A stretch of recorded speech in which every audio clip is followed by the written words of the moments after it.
Good afternoon, everybody. Thanks for coming. I know that we have tough competition with the Rockefeller Foundation movie somewhere else going on.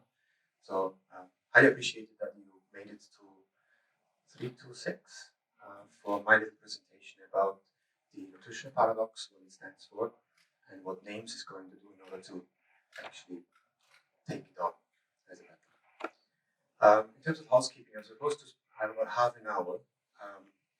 But before I start, I think there are so many people, so probably I cut the Q&A a little bit short and run through the presentation as it is.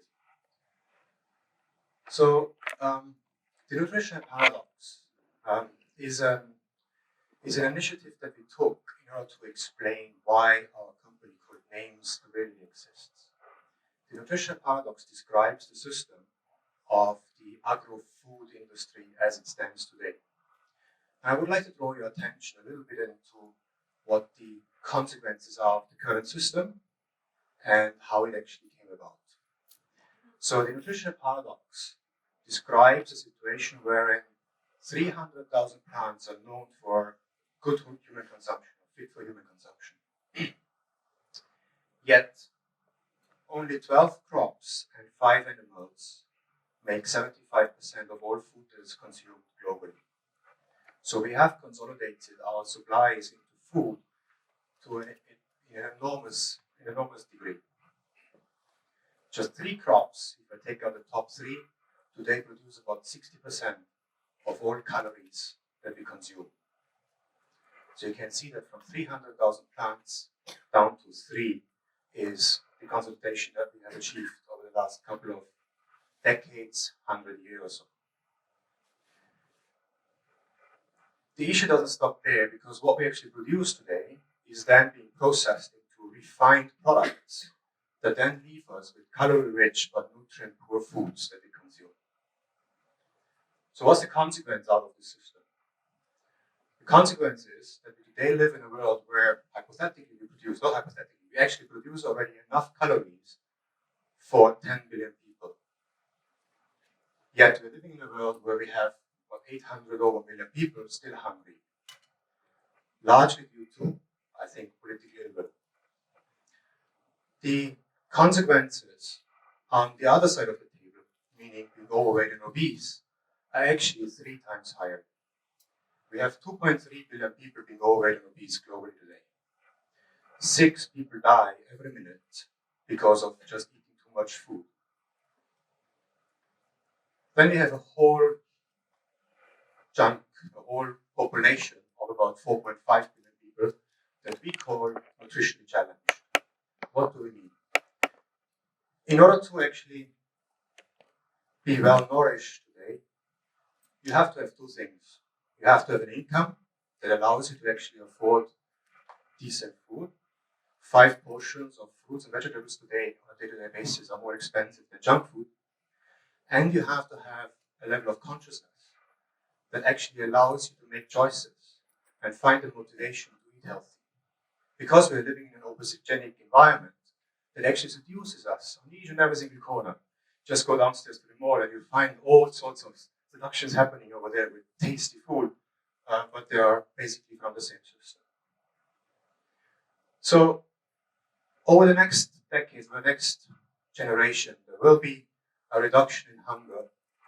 But what's happening is, if we keep on using the same system, in less than 1 generation, as we can see, for example, in Malaysia and other areas, that people that were previously hungry happen to actually join the club of being overweight and obese. You can see that in my family it happened. My mom, my dad grew up after the Second World War. The call of the hour was then, eat what's on the table, don't leave anything behind. And today there are gigantic people. They are actually very, very obese. And that happened within less than a generation. Once you have obesity in a family, it usually takes 2 generations to drive it out. So it's quite a challenge. I can see that on myself as well as on my children. If we don't change the current system, McKinsey says by 2050, we're going to have 50% of the population being overweight and obese. That would then drive probably the figures to 14 dead people per minute from just eating too much food. So that's essentially what we call the triple burden here of the nutrition paradox. If that wouldn't be enough, in the process of producing these few crops, we actually destroy the planet. 30% of the food that we actually produce is wasted. 1/3, 33% of all man-made greenhouse gases that are emitted originate in the agricultural industry and the food industry.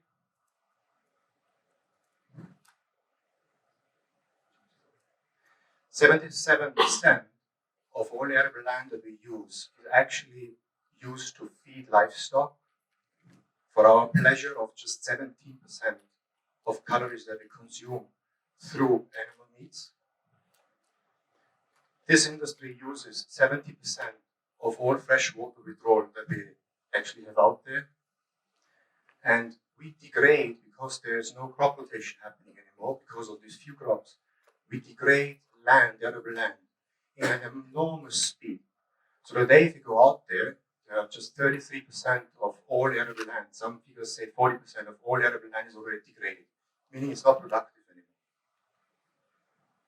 So in order to keep on feeding this system, what's happening is that we deforest.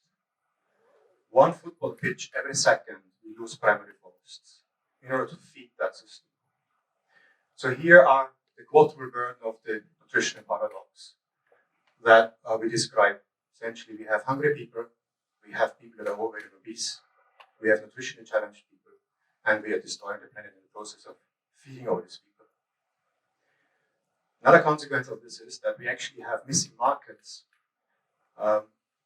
Markets means that if you encourage a farmer today to produce a crop, an alternative crop, out of the 12 crops that I'm talking about, out of the 3 crops that I'm talking about, where is he going to sell his produces to?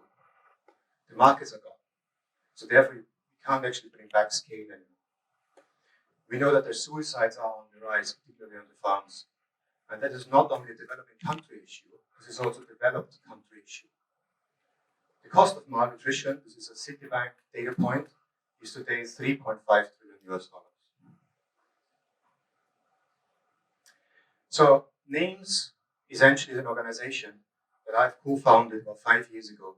And we take, through science, technology, we take this nutrition paradox on. We basically innovate to come up with food that is nutritious in order to have an answer to the nutrition paradox. So NAMES is an organization that essentially innovates, translates, and markets products that then are designed to alleviate sustainably the quadruple burden of this nutrition paradox that I'm talking about. Our mission is to bring a fair and inclusive economy together, try to connect the farmers as close as we possibly can to our factories, and then connect our factories as close as we can to the forks of consumers. We deploy and use science and technology because we need to reimagine how food is being manufactured and how agriculture is being done out there. We're trying to bring remarkable people together that help us in the process of getting all of this done. And we start by engineering, redesigning, and reimagining comfort foods, but in a much more tasty as well as nutritious fashion. Because we believe that eating healthy should be boring, eating healthy should be tasty, and eating healthy should actually be fun. So how do we go about this? Here's our triple layered approach that we adopt, which actually makes use of what we call on the bottom here.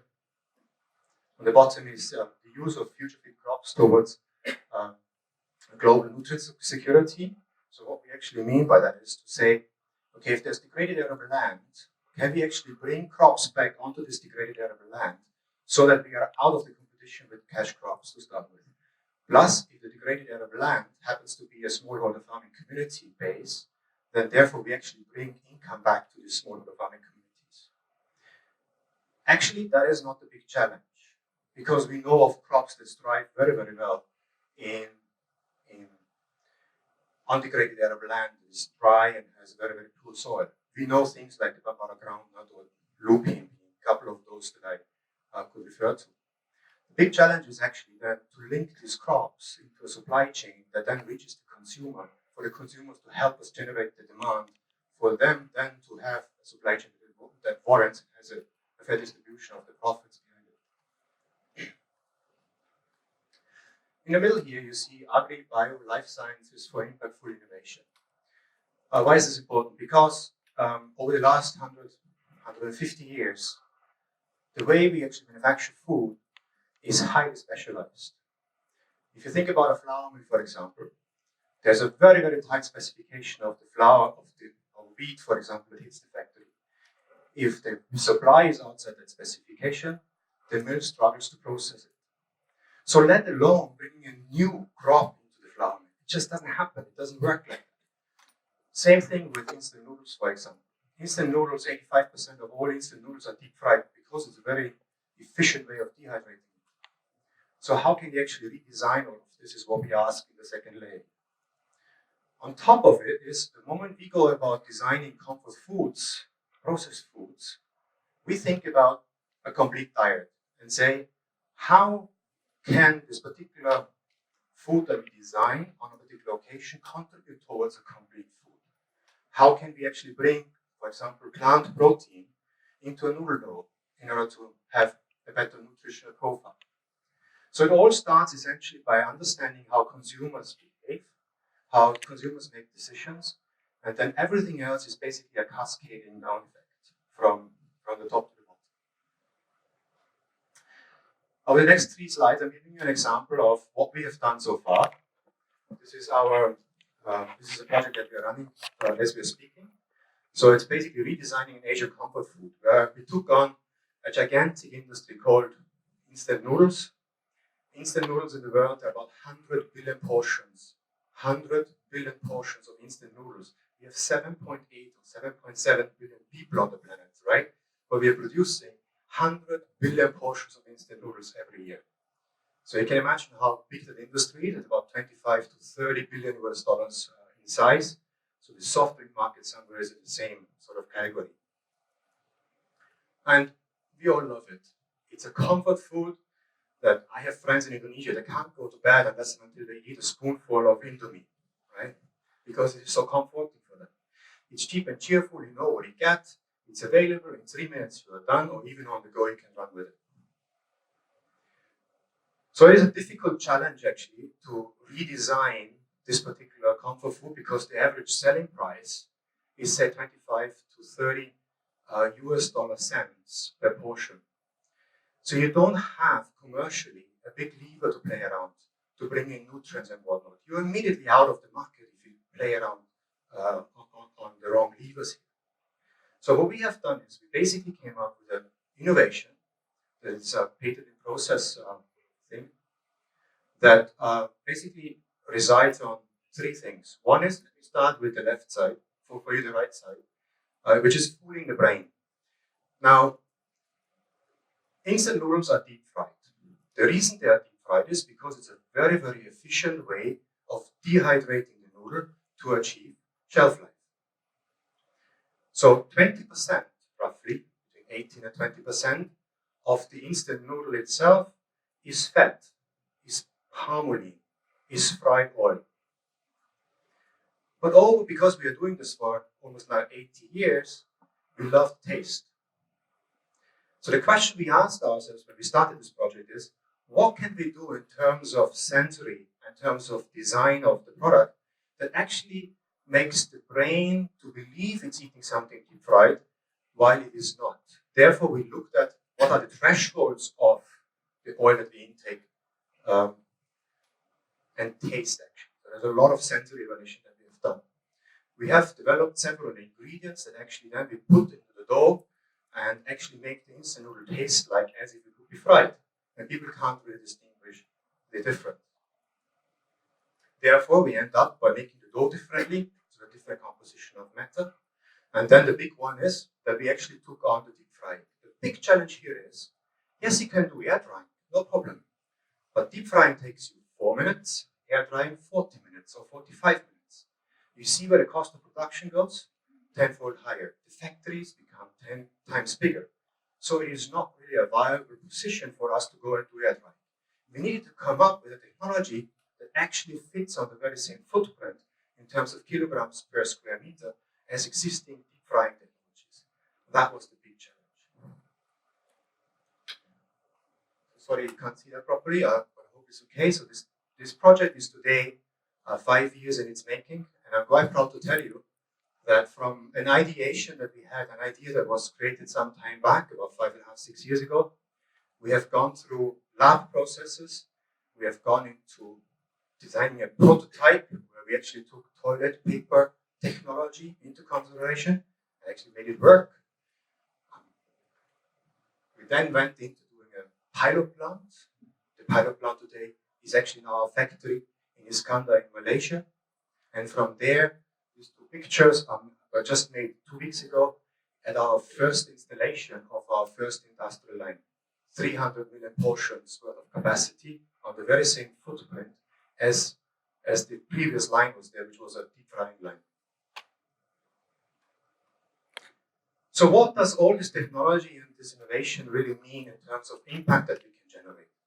We measure the impact on 3 levels. We measure the impact on a healthier economy. How do we actually impact smallholder farming communities?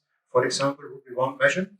How do we impact the planet through the ingredients that we use or don't?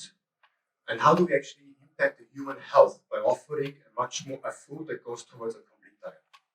I don't want to, in the interest of time, go into all of the levers, but I'll pick out a few. For example, we will actually save 1.3 million metric tons of palm oil products if the entire industry would switch to our technology. So that translates into a significant area of biodiversity that we actually save. The one that always flies the best is that if you eat a conventional and current deep fried instant noodle and you eat ours, we save you about 15 to 18 minutes of jogging. That's the amount of calories that we actually can take out without you losing any pleasure, without losing any comfort, without losing taste. So the nutritional paradox per se is a gigantic undertaking. We have to significantly change how we actually feed the world in the food industry. And Names knows that we can't do it alone. We need partners. So here is Mac, who is a partner at Bridge. And in a conversation that we had about 9 months ago, Mac and I decided to actually initiate what we call SDG 17 focused non-for-profit organization. So what does that actually mean? It means that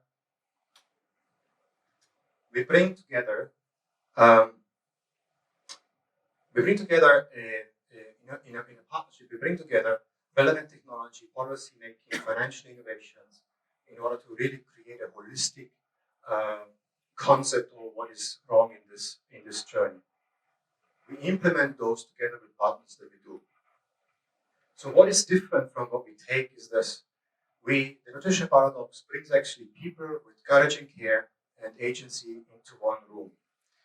So then from there, we do have a non-partisan unlike partners that are willing to help us.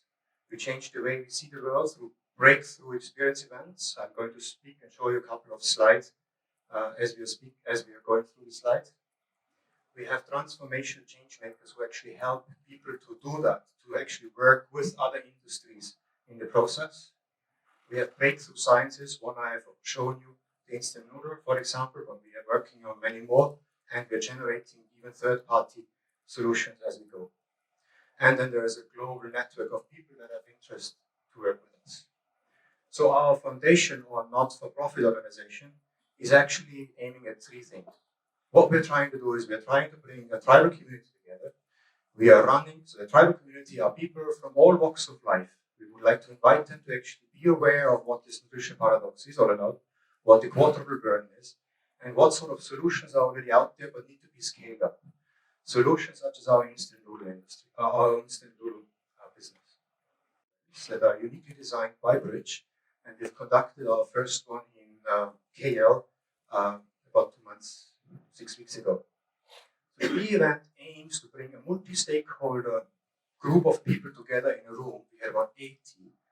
That includes the government, that includes NGOs, it includes farming communities, processors, industry players, sports and athletes, because they're always very aspirational people. We had media and PR in the room, and so on and so forth. And in this process, we actually generate a lot of solutions. We identified 6 to start with.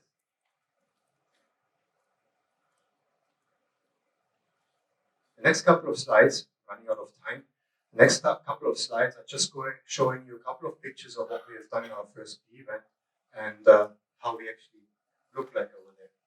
So this B event, the first one was a multi-stakeholder event with about 3.5 days, and we applied system thinking and system design.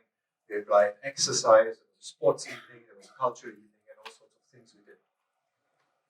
We had 70 leaders from 14 different countries, from representing 57 different organizations. We actually did a show cooking event where we invited all our participants to actually taste how nutritious food can taste like, how it can be experienced if one is willing to actually manufacture those. And everything that we did over the 3.5 days in the Grand Hyatt in KL actually showcased all our food.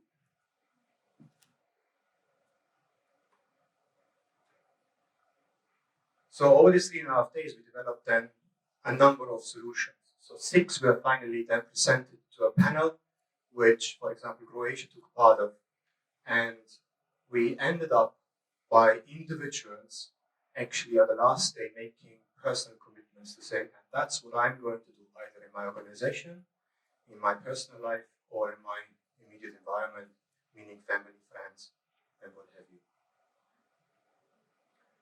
So to cut this all short, we are going to change the world 1 meal at a time. That is what we are aiming for. My question to you is whether or not you are up for it, whether or not you can join us, whether or not you help us spread the word and be part of